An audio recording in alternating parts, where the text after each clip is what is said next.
Hello பசங்களா, welcome to கெடிகேட் academy. நம்ம போன வீடியோவில் வெர்டிகல் சர்க்குலர் மோஷன் பற்றி பார்த்துருந்தோம். ஸோ அதை பேஸ் பண்ணி ஒரு கொஸ்டின் தான் இந்த வீடியோவில் பார்க்க போகிறோம். என்னென்னா, so what should be the value of h to complete the vertical circular track of radius capital R. அதாவது இப்போ ஒரு சைக்கிள் இருக்குன்னு வச்சுக்கோ, ஃபார் எக்ஸாம்பிள் அது ஸ்லோப் வழியாக ட்ராவல் ஆகிட்டு வரும்போது என்ன பண்ணணும், இந்த டோட்டல் சர்க்குலர் பார்த்து ரொட்டேட் பண்ணிட்டு போகணும்.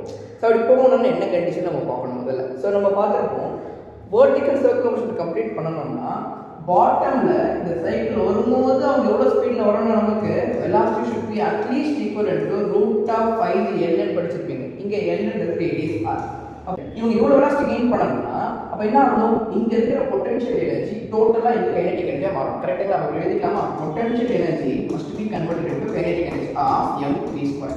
ஸோ இந்த வெலாசிட்டி எவ்வளோ இருக்கணும், நமக்கு ரூட் ஆஃப் 5JR சால்வ் பண்ணி நமக்கு m கேன்சல் பண்ணிட்டேன்னா gh ஆஃப் v² 5GR. கரெக்டுங்களா? ஸோ g கேன்சல் பண்ணிங்கன்னா height must be equivalent to 5/2 times of RR.